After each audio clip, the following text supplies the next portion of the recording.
What's up, kids? My name's Greg Miller, and I am a Ghostbuster in San Francisco, California, and I'm proud to be a part of the Children's Museum of Manhattan's Storytime Saturday. Today, understandably, I will be reading from this here little golden book for Ghostbusters. There it is. So it's a little golden book, Ghostbusters, documenting the exploits of some of my friends in New York, where you, of course, are right now.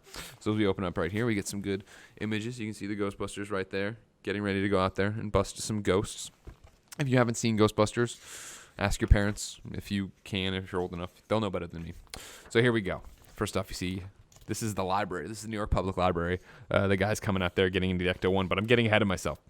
When there's something strange haunting you, like ghosts and spooks and specters, and things that go bump in the night, who are you going to call? The Ghostbusters. That's them right there. That's the Ghostbusters down there, right there in their little jumpsuits, having a good time. Got their proton packs on. Here we go. It all began when three scientists named Peter Venkman, Ray Stantz, and Egon Spengler discovered that ghosts were real and a real problem for New York City. They started a ghost-catching business called Ghostbusters. This is them right there. You can see this is right here. This is the Ecto-1, their car. We're about to talk about it. This is Egon. This is Ray, and this is Peter over here. This is their secretary and friend, Janine.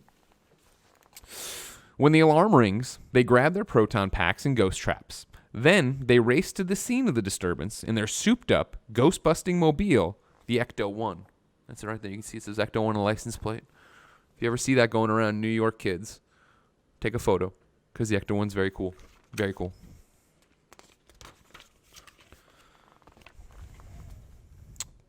The Ghostbusters realized that things were getting a little weird when they answered a call at a fancy uptown hotel. Ray spotted something he'd never seen before, a hungry green ghost named Slimer. Slimer right there. You can see he's eating a lot of food. He's an ugly little spud. You can see Ray saying that down there in his little walkie-talkie looking at him. Over here now. Ray chased Slimer right into Peter. Splat! That's him getting slimed. He slimed me.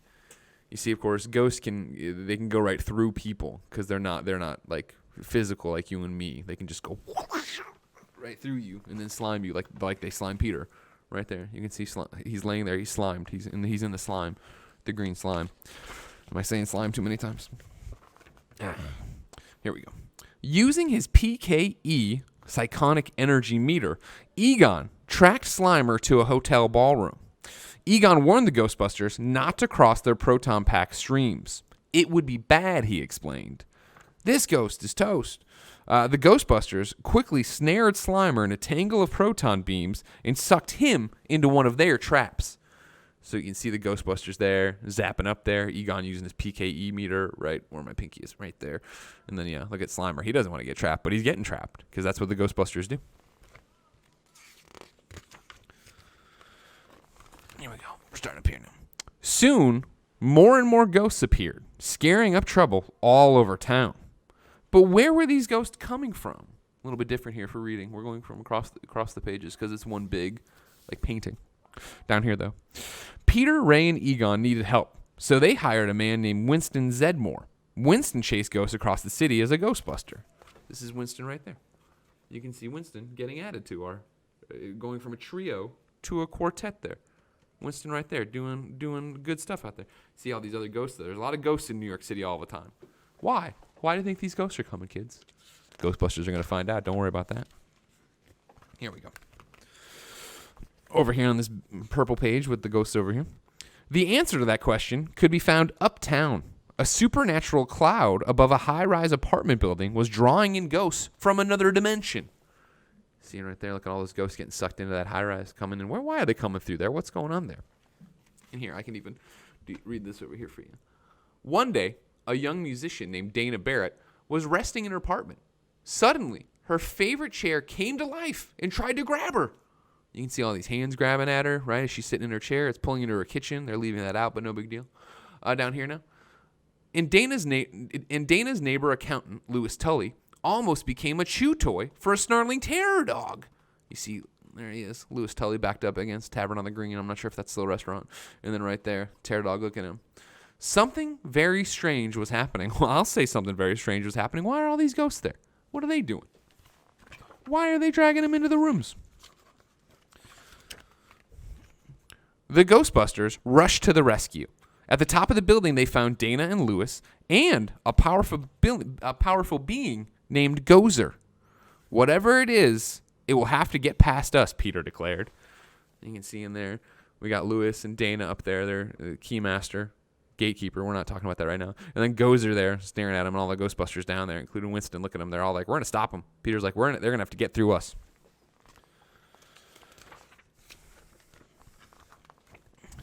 This is scary, but you're going to be okay. I'm here to protect you, so are your parents. Suddenly, Gozer transformed Dana and Lewis into two growling terror dogs with glowing red eyes. Then the villain exclaimed, "Choose the form of the Destructor." You can see there. Look at, hold on. That's Lewis, and that's Dana right there. They got changed into terror dogs, and this is Gozer right there. Choose the form of the Destructor. The Ghostbusters fired proton beams at Gozer, but it vanished into thin air. Suddenly, a spooky voice boomed, "The choice is made."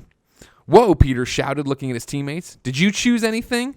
I just couldn't help it," Ray stammered. "Look!" That's Egon yelling, "Look." It's a very famous scene. This is a movie, if you didn't know, based on this book. I think this book came first, but I'm not sure. Look! This is a big part. It's the Stay Puft Marshmallow Man. Ray hadn't meant to, but he had thought of it. Now the Destructor had taken the form of a marshmallow man, hundreds of feet tall. "There's something you don't see every day," Peter joked as the giant marched towards them.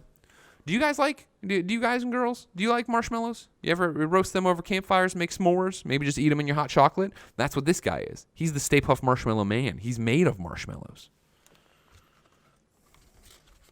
Don't worry. Don't be scared. Everybody's going to be okay. Here we go. It's right here. The Stay Puft Marshmallow Man climbed the building, reaching out his delicious puffy hand to grab the Ghostbusters. You see that right there. He's trying to grab them, right? But then kaboom. Egon came up with a radical idea. "We'll cross the streams." The Ghostbusters combined the streams from their proton packs into one massive blast and aimed it right at the portal Gozer had opened. See right there? They're shooting it into there. They're crossing the streams. They're shooting right into the portal there to get Gozer.